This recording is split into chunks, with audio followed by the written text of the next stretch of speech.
Simon, welcome. Welcome inside the coaches room, Simon. Aaron, thank you very much for the invitation. I'm happy to be here. Good, great. Well, great to have you. And we know how difficult the times. Well, we know how busy schedules are for football coaches. So it's always a pleasure to have somebody freeing up their time. But at the same time, you said it yourself. You're also a little bit of a guinea pig today, because this is our first session in our new Jogo studio. If people are watching, they can see a pretty big logo behind me. But it's the first time in our new setup.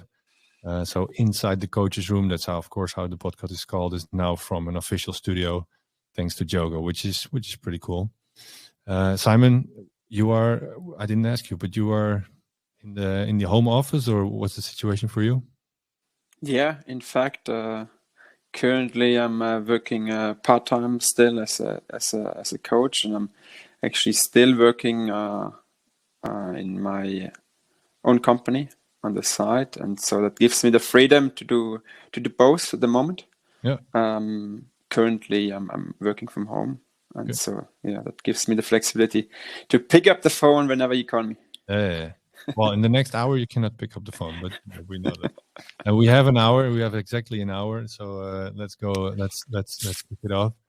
There are a few angles kind of how we found you. Swiss football was once, but we'll get into that later. After the first time we talked, let's say a little preview on this podcast. You told me the story. Okay, I was an academy player up till the young team U21, if I'm correct. Then you decide. Well, then football was not the path that you chose, or was because of an injury actually. And then you became a world traveler, and now the world traveler is back into football. That's maybe a small summary of your life, real quick. In a very short version, spot on. I did play competitively, as you said, and then had to realize at some stage, maybe I'm just not good enough. Maybe I'm just missing that little thing. Didn't really want that to be the reality. But at some stage, I just had to face that, and obviously injury are always part of that. I had a few too many, and so then packed up my backpack and learned a lot of new things. I think we go into a bit more details further on, but certainly that shaped a lot my personality, my outlook on life, and I learned a lot about myself, most importantly. Yeah, I can imagine, because specifically if you've been in a pro academy for a long time, you are in a certain type of world, which is, how you call who is the alpha male in the dressing room, who's the best on the pitch. It's all about performance, which comes with all kinds of good things like discipline, but it also comes with a constant battle for your position and struggle to be in the team and to be, well, in your case, maybe come back from injuries. And then, well, you decide to do something else, and then you're almost like this free spirit that can travel and go anywhere in the world. You can imagine that's a huge step. That's a very good point that you just mentioned. The fact, and that's a fact that we are in orphan football. There is usually an environment where everybody tries to be the strongest and the fastest, the best. Weaknesses are not really a part of our daily lives. And if we do, have weaknesses, which we all do, have many of them, but it seems like people in the field try to cover them, which is human as well. And traveling then further on showed me a lot about the advantages of that, first of all, but also then big times the disadvantages of that. What was the advantage coming out of a performance style sector and going into life? What were the advantages? But maybe that also advantages that youth players that are in academies now experience as well. What are the advantages that you learn, you think? as a player. Yeah. The advantages of being in an academy. Yeah. See, from how I grew up in the academy and what I know as a coach from the academy, and where we put a lot of emphasis on, me personally as the under 15s coach, is personal development. We put the person in the focus of everything. We talk about tactics, we talk about cognitive aspects, we talk about technique and all these important factors. But above all, the human is the center of our focus. And that is, at the end of the day, the person that we want to develop. It's not the right foot or the left foot or the right knee. No, it's actually everything is connected to your brain and to your personality. And you develop not with your right foot, but with your personality. And you can do the repetitions over and over and over again, but the base for that is your personality. And are you in a state where you can develop? And that is a crucial, eureka moment for us, that we said, okay, why do people and players go through these phases up and down, especially when they are in the age of, the youth academy age of 13, 14, 15, 16. And we, tend to kind of acknowledge that and tend to kind of forget it as well at the same moment. Yeah. Instead of, guiding and holding their hand throughout the entire process. So whenever I start a new season or I go through the season, we have, a so-called, future state, current state analysis. Basically, where do we want to go? What's the end result? What do we want to achieve? And where are we now? Where are we now as a team? But most importantly, as a person, as a human. And then we have different factors, or I've developed different factors that are important for a child's or a youth player's development. Talking about the environment, talking about their school environment, talking about how long does he actually travel to get to here? What is their, some players have even side practice and private practices. So understanding really the person and the background of the person and letting them really understand that this is the most important factor and the most important thing we literally care about. Does incredible things with the players in terms of development, in terms of personality development. All of a sudden, they start to talk. They start to be able to actually make their own decision. They start to question things. They start to think for themselves. And it all comes from a place where we say, okay, you're important and we care about you. And this now putting it into relation to the coaching was not something I experienced too much when I was younger. I certainly learned about, a lot about discipline and the things that you had to, be on time. Obviously, the obvious things that we all at a young age learn. I come from the Freiburg Academy, which back in the days was a very successful youth academy in Germany. And that was above all the center of development, the human side of things. Now going traveling, you leave that ego side behind you.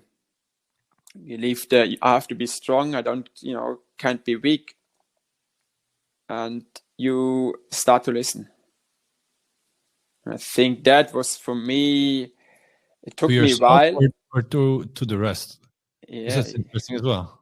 Yeah, that's a very good point, because at the beginning you start to listen to, when you go by yourself, you have your backpack and you go off. I don't know where you go, but you just go off. You follow the path, you follow your nose, how we say. And then, you listen to others. You listen because maybe you don't speak the language. Maybe you have to speak with your hands. So I traveled in the beginning to Latin America and then realized how much I was talking, not saying anything. Yeah.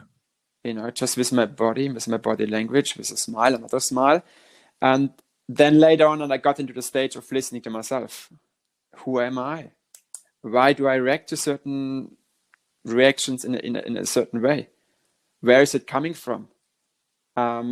Is it out of emotion and I started to basically listen to myself and realized a lot is unconscious behavior.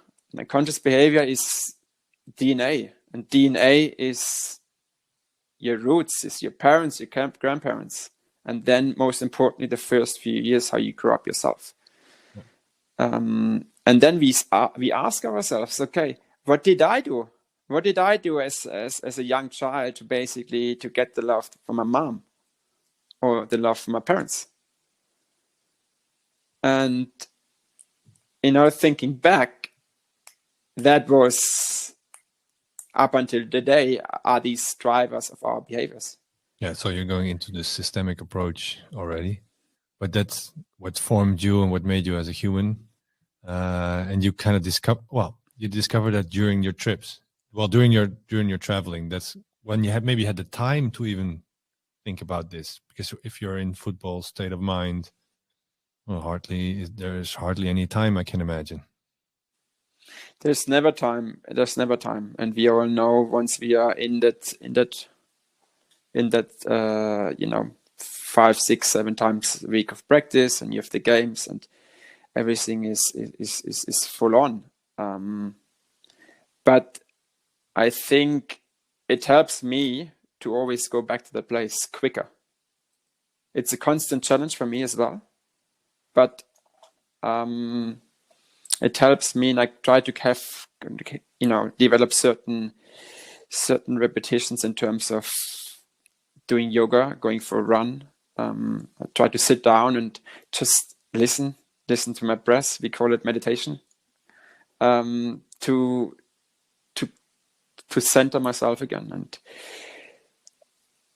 the other day, Aaron, we had for instance, a kid leaving the game, and he says, I basically, he subbed him in. Later on, he was a bit disappointed why he was not playing from the beginning on.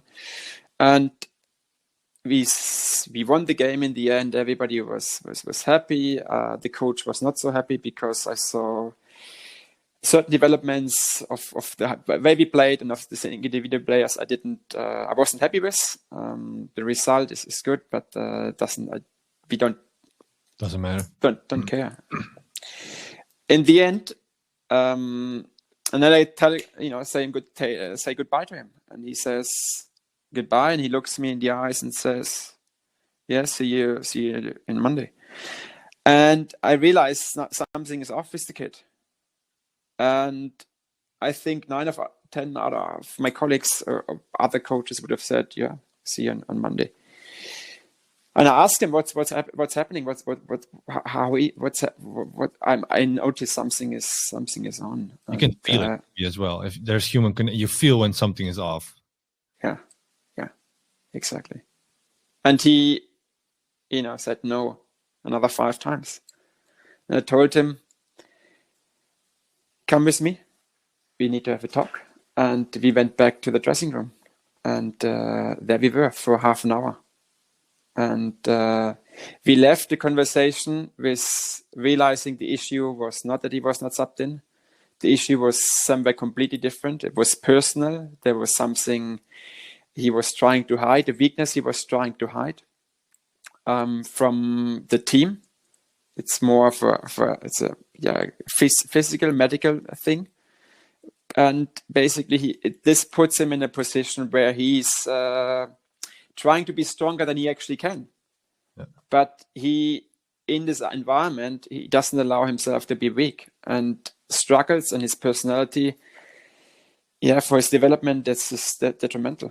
And you are the U15. We didn't even say it, but people can read it as well. But a U15 coach at FC Zürich. U15s is maybe, I can imagine, the hardest age group for these kind of processes, because everybody knows that's where the cut comes if you are going to make it for a contract or not. So yeah, this constant, I can imagine that these players are under constant pressure for this process, so they tend to maybe behave like you just said. And most importantly, not just because they want it, but also the environment. Yeah, okay, yeah. Parents, and everything comes into play. Yeah. And yeah, we had this 30-minute chat, and he cried in this chat, and he basically was full in tears, but most importantly, he got to talk. And we left the conversation, him saying, "Hey, this was amazing. Thank you for it. I feel so relieved. I can be who I am, and I can be weak." And so this, for our players' development and the personal development, is so important to understand and listen to what is not said. Yeah. And does this process make you? Does it make it easier for you because you've been out of football for a while? So you took a completely different path, because from a player you didn't become a coach in one step, so there was a lot of time in between. Can you imagine that this maybe is a little easier for you than for other coaches? We cannot say anything about other coaches, I realize that, but maybe it's for yourself. You can say, okay, I can connect because I've been in a different process as well. From my development, I would say it didn't harm. It didn't harm in a sense. I know how I grew up with, mom that was amazing at listening and what you were not saying, and a dad that was very, very strict and very dominant, and he did not really care what you were saying without saying. And so I grew up in a very bipolar way in this sense. But I always say, if you want to learn something and be really good at it, extract yourself from that. Go back and look at it from a bird's eye perspective, and do something completely different. And then go back again, and that helped me a lot of, again, not understanding others, but understanding myself. Yeah. Can imagine. When we we kind of made the bridge to learning and developing yourself. Okay, your whole life has been a learning development. Now we go more to, let's say, these times. How do you invest in yourself? Is there a way that you standards read a book a month or whatever you do? But what is your way in developing yourself? I mean, first, I ask myself, what do I want to learn, right? And then it might be something, about nutrition. Is it something you ask for yourself? It comes up, because that's how it works with me. I'm not that structured, so it comes up and then I want to learn it. Now in some sort of philosophy that I'm diving in just because I saw it. But are you doing this? Are you structuring this? Or maybe in the summer or in the winter you sit down, okay, where am I? What do I want to learn? What are my next step? Or is it comes with feeling? How does it look to you? No, in that sense, I'm very, very rational. Very rational. I sat down and basically wrote down all aspects that relate to football. That could be, as I said, something about nutrition. It could be game philosophy, then the sub-steps of that. It could be about vision and motivation. It could be of neuroscience and psychological aspects. It could be of best coaches of all times. It could be of cultural developments. It could be of speaking and how to speak, how to use your language in different tones. I basically try to brain dump everything I can and write it down, what is related to football, right? What is related to coaching and what is what is this? What are the ingredients after all of our job? And then I go try to cluster them, try to put them together in different pots and say, okay, I pick out one. And then I think comes the most important part. I try to learn not just about one person. I try to learn about the best person in that field, and I try to learn and read and try to get in contact with the best person in that field and try to understand everything I can. And it comes a bit from, I guess from a point there, has always been great people. There have always been great minds around, and it's always, I think it's already there. It's just about selecting that information that is there and actually using it. And what's the last person you've been to? The last person was my former first academy coach, which is Christian Streich. He was a coach from my under 18-19 times in Freiburg. He's now the first team coach from Freiburg. And I think he is one of the best in his field. For this club, for the country, I would think even for more. But he was inspiring me from a young age onwards. And I started to basically write down. I basically started to talk to fellow friends that also played with under him. I started to read everything I can about him. I started to listen to interviews. This is how you start, because you already know him, so you could call him probably as well. But first, you start with the background. Yeah, exactly. Literally, go through everywhere I can. Literally every single detail. It's not about I know a little bit. I want to know everything, and there's a realization in terms of now asking you, why did I chose this? I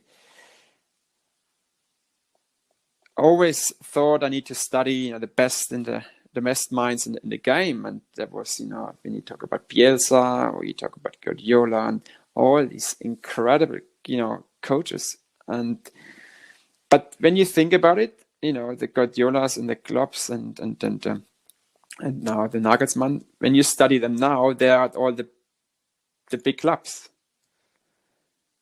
There's a likelihood when you start off or go through your career that you also play in other, in teams that are not having the players they have. And I start to realize I don't need to study, those teams and those coaches, but I actually need to start the little teams and the successful little teams and the successful coaches. And in Germany, that's currently Mainz is doing a fantastic job, and the Union Berlin, Freiburg, of course. And so there was a learning for myself. You have the wrong focus, right? Maybe not wrong, but there's more to it. And you need to connect to your context. Where are you now and what can help you now? Because maybe the patterns of Guardiola at Barcelona are not applicable for your phase at this moment. Exactly. And he possibly has different issues that you need to work with. Player development, also different group dynamic topics. And that said, I studied probably every book that's out there from Guardiola. It's about, I don't know, lost count, and try to understand everything about that. And now I'm in the next step, and so now it's trying to extract. Right. Now we need to kind of keep that in mind. I'm an under 15s coach in the youth academy, so I'm trying to understand as well, what did they do when they were the under 21 coach in Barcelona? What did they do when Streich was a youth coach? Because that's applicable to me at the moment. What's the biggest thing you picked up from Christian so far? Being so nice at one hand, like so warm and so caring, and so hard and like strict on the other hand. I think what the picture he portrays in the media is how he is. He's very caring. I think he's very good with understanding the players' needs. He's a human, first of all, but then he can be, yeah, 11 out of 10 in terms of intensity. And I think that makes, when I look at my experiences, is very it's very powerful.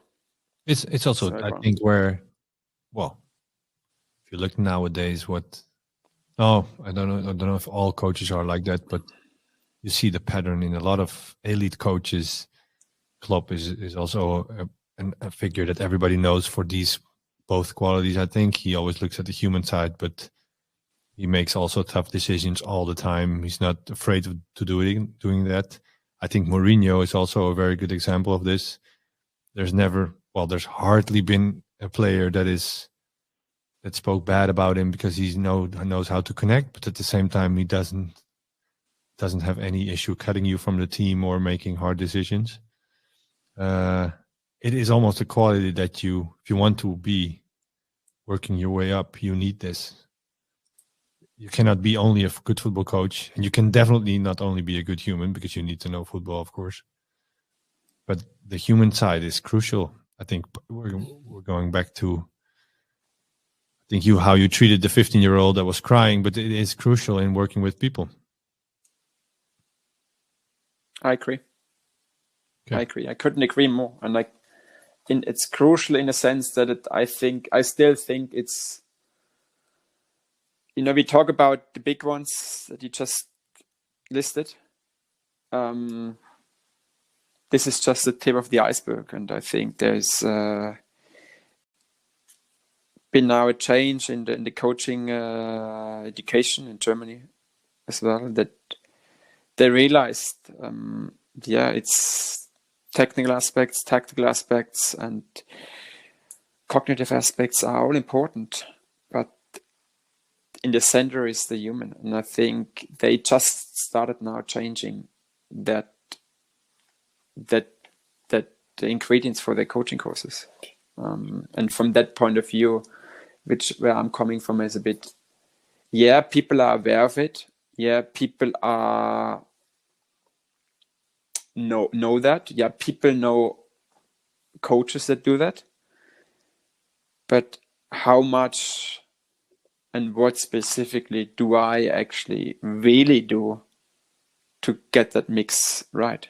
What comes up with me is also the environment that you work in, because you just said a couple of minutes ago that winning is not important, and if you are in a surrounding that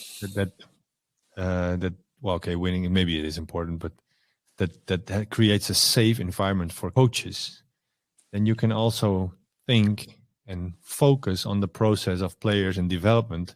You make different choices than when winning is important for you. So if you have to get in the top 4 because the club demands that you move up to the next league, you're going to make different choices than when those factors are not into play.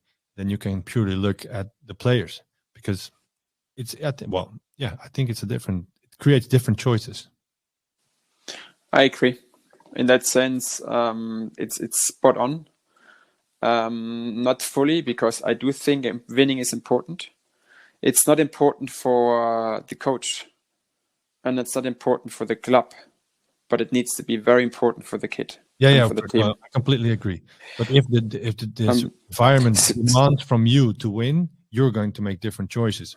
If it's not important for you, you can the team players always want to win. It's the reason why they are there. Also, it's also a reason why they are there. They have to be competitive. Which in Switzerland, to give you a bit of a background, in the under 14s, the kids don't have any table. They just play games against other, teams of the equivalent strengths, the best against the best kind of thing. But there's no table. And then in the under 15s, we start basically with the table. What do you think of that they don't have a table until 14? Well, in the first moment, I was shocked. Coming from Germany, being German, you got to win. You just got to win. The Dutch, you play nice, and that's fantastic, but you got to win. And this is how I grew up. And I've learned a lot to kind of change that mindset and kind of learn from other aspects. I appreciate a lot the Dutch mentality that you got to win, but mentality in a nice way, in a nice style of football. But most importantly, it all comes down to, like, that's maybe another point I will touch base on a bit later. I think it's a good thing now to have no table. I think it helps the individual development. And it helps to take away, the talks and the pressure from the coach. It's talks in the academy, it's talks from parents that really don't matter for the individual development. Now having them in the under 15, I was uncertain at the beginning, about the mentality. Do they really want to win? And, what's their... To what degree? Because I do think mentality is key, one of the key 4 factors in the players' development. And winning, obviously, and the competitiveness is part of that. And looking at the kids now, they live it. They live it. I think it's related to the coach they are with every day. But I think for the individual development, the combination proves in this specific environment to be good. It might be an issue if you have a different environment, a different coaching style, that the mentality of some players develops a bit differently. I think you have a bit of an influence there. Not sometimes you're a bit more successful than others, but I think that has a big impact. And it proves another, once again, it's not this black and white. It's not this or that. Oh, it depends on the player, I can imagine as well. But because it's interesting because in the Netherlands we're also having a discussion. There are some trials, especially in the younger youth, to skip the tables. I think. Well, I should know this, but I don't know it exactly anymore. But until a certain age, there are no tables anymore, so nobody focuses or it's not registered. Of course, some parents will register and they will call around to see what people will do when they make their own table. But and it's interesting to see what kind of reactions this pop up. So yeah, we've always had tables. We always had a list. So why don't we have a list now? That's a common reaction, of course. And at the same time, people are also very much into equal opportunities and creating equal playing fields. And they are in favor of this, of course. So it's always interesting to hear how this plays out. But I never heard that it was up to 14 that they didn't do it. So it was interesting. It's interesting to hear your point of view on this as well. But I kind of also hear that once they have a table, it doesn't matter. They want to win anyway, if they had it previous years or not. It doesn't matter. Once there is a table, they want to win. And I do think you have the influence in practice. Of course, yeah. And I think at the end of the day, it's about winning and competitiveness. And if you win a game or not a game, I think that's the difference. And yeah, you have the table to record that. But what does it tell me in the end? Yeah, true.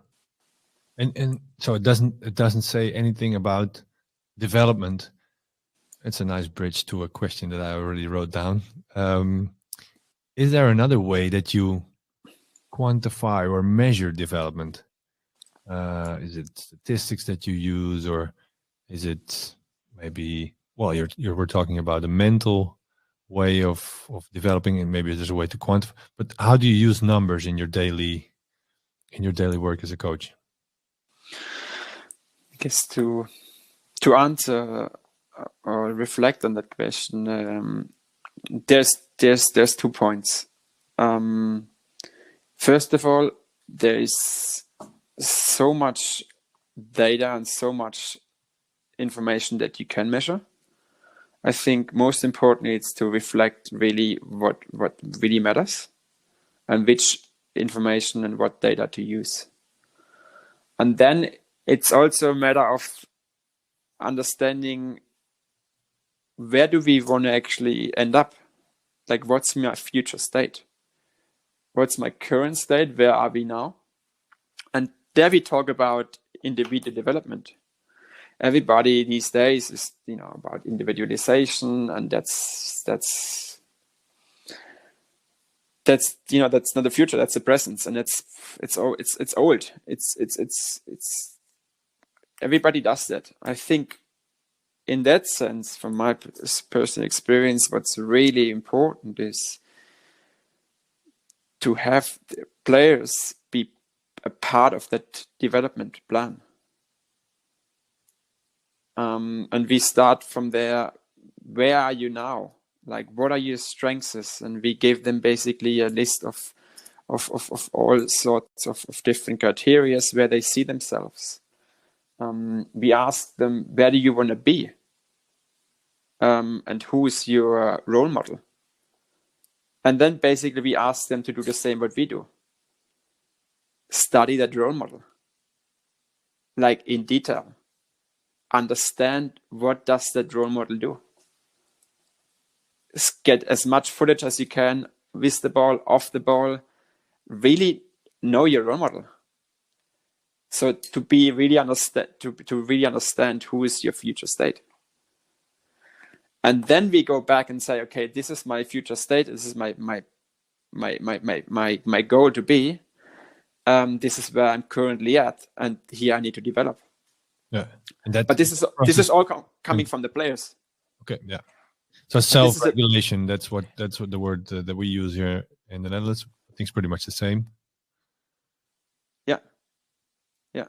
And then if I connect it to data, then you could say, okay, for example, we take Haaland, which is maybe an example of one of your strikers. You could quantify his performance. Is that maybe what I'm looking at? He's 9 out of 10 times he's in the box when the strikers. So you need to get to these numbers as well, or deep runs, or is that kind of how I can see it? I personally do that. In fact, I personally do that because we have a lot of data available of, first of all, footage, and second of all, analyzed data from Instat, for instance, where we see the outcomes of certain players. And for instance, when we take the strikers, then timing, and we can record and show them all the footage, which is set of data, and look at it together. And based on that, he can see himself. And we come to realize, and that's the first time they actually use footage in the under-15s in our club, that their development is they love it. They love it. They love the fact that they can see themselves. They love the fact that somebody is actually taking the time not just to talk about team, and group aspects, but individual aspects. And then we basically say, give them for the next game a criteria. For instance, if you do the deep runs, look to start from the back of your center back, or try to start in a diagonal runs instead of just vertical runs. And we define those criteria again with the players, and then give them a development plan. We look at the next game, and then he knows we just look at these things. Yeah.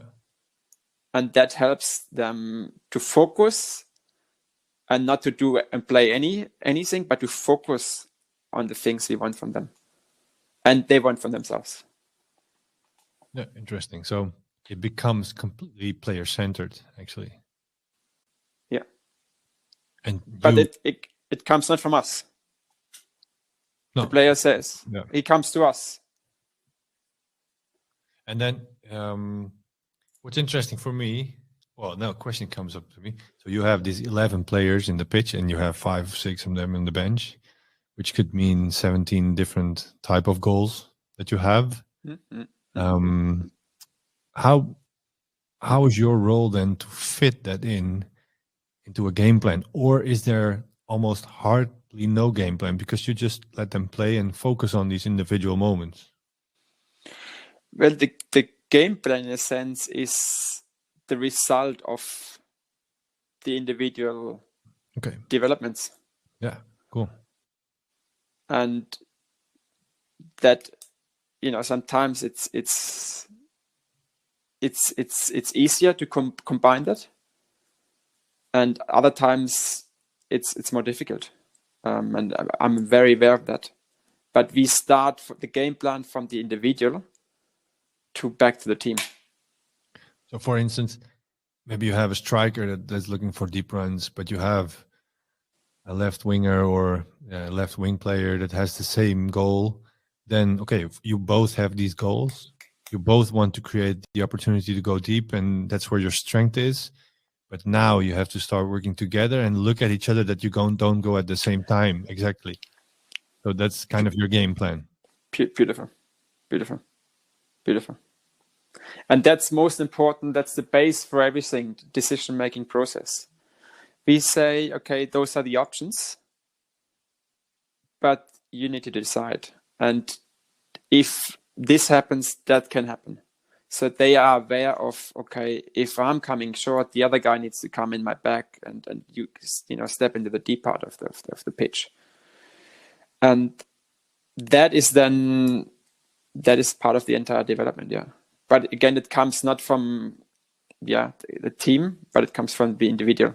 And we call them then principles that should help the individuals to develop, as you do in Netherlands as well, but with the slight difference that the individual is the starting point. Yeah, and I have to be fair that we playing principle are more team oriented or are connected to the club identity. That's the main thing I hear here, which is now, I think, the phase that Dutch football is in. Yes, we have individual development, which is completely central.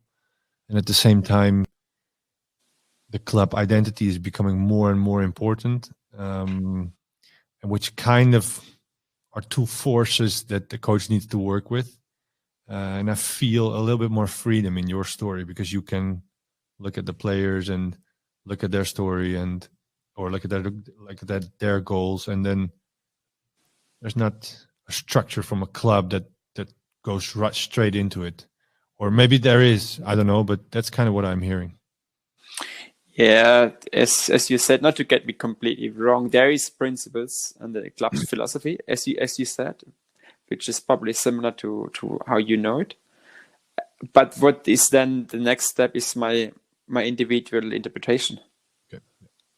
This is where we start off, but when we talk about individualization and player development, I need to live it. And then, look at the players. Yeah.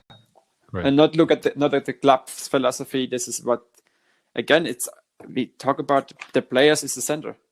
And so we need to look, what does the player need? Yeah.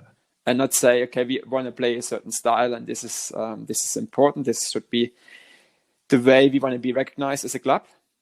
Yeah, I agree. But there is this little step further to analyze and look at the individual. Yeah. Maybe it comes there back to where we started. You need to look at the person and develop him in the right way that he becomes a good person in life, and then that's centered, and then the rest comes almost for itself. Okay, I have 2 more questions. And well, you mentioned that you read everything on Christian, but we'll do the short version. What other stack of book is next to your bed? It's funny that you say next to my bag. I'm having my laptop here, and underneath the laptop there is a there are stack the of books. books. Yeah, because we wanted to raise your laptop a little. Yeah, so now everybody knows. And it goes a bit back from what I started off with in the beginning, with the different aspects that I'm writing down that I look at. And there is lots of biographies of coaches, starting from Ferguson. There's Guardiola, there's Klopp, there is Bielsa, there is Sampoli, there is youth academic coach biographies from Elgas. He's a German under 19 icon from Schalke. And this is one aspect. Then there's chess. There's chess books and relation to chess biographies, chess strategies. More from a strategic perspective, or the way of thinking. Is that what interests you? Yeah, essentially, yeah. And then I'm trying to build the bridge, obviously, to our beautiful game. So yeah, this is fascinating me. But here I need to be careful, because the stage and the age where I'm just coaching, this is, in fact, it's irrelevant. And there I need to, absorb it, take it in, and maybe take them out again and reread them again in 2, 3, 5 years time. Maybe you're subconsciously, not subconsciously, you are preparing yourself for the later version in your career, that you already have some tactical backgrounds that you can use. Or they're already in your backpack. Maybe we could say it like that. Yeah, and so on, and different sports, from hockey, from basketball, from football. In fact, I'm inspired by the playbook and the thoughts around that. Then, yeah, I think it's I don't know, it's common sense to look for the best in different fields, in the same sport, but in different sports, also in terms of the business world, and understand these brains, understand these personalities. And I think there's 150, 180 books standing there in all sorts of categories. Yeah. Right. Okay, I think everybody can take out the one that he's more attracted to. But I like the way that, well, you kind of already explained how this works for you. So you sit down, you write down for yourself, in which area do I want to improve, and then the books come almost as itself. It's logical that you find the book in that direction, and then you start with the elite of that category. Almost, that's kind of, I think, how I hear you're doing this process. Yeah. And sometimes I need to go back and change my assumptions, and then I go back to my page and realize I forgot a few, criteria that are super important in the game.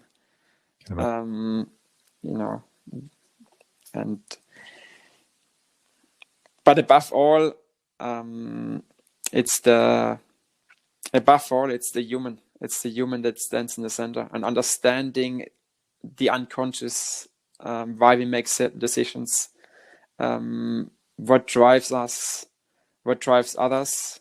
I come to realize this is more important than everything else.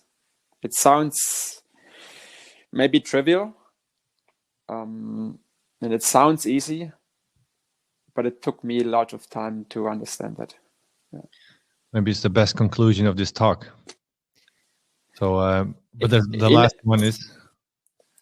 Yeah, in addition, I just wanted to kind of mention the topic about the youth development and the under 15s we're having at the moment, the table topic that you raised earlier. And there was one thing that that was just on my tongue and I haven't talked about earlier is it's not about you as a coach. I've come to learn, in the beginning, my first coaching gig was I coached my younger brother, in fact. We played a fantastic way of football. And at the end of the day, it gave me so much as a coach. But I forgot about the fact, hey, it's not about you. It's about the individual players. And understanding that now, it's not about you. It's never about you, in fact. It's about how can you be of value to others? How can you be of value to your president's needs? Or how can you be of value to your academy's lead need? How can you be of value to the individual player? And that's a fundamental shift of the egocentric. It's about me to the player and the human centric. How can I serve? How can I be of value to others? It does not change. It does not change when you are a first team coach. It frankly doesn't. I barely see it everywhere and people act out of fear as a consequence of that. What I see, because they think about their position. But I think the more you are able to serve others and to be of value to others, the more you're strengthening your own position. The process of becoming a coach starts, completely with myself as well. So it's how can I be the best coach I can be? So there's a lot of I in it. And I want to be a good coach, and I want to move up the ladder, and I want to win, of course, with the team. And I want to I want to develop players. But yeah, if I think about it, it was way too much about myself.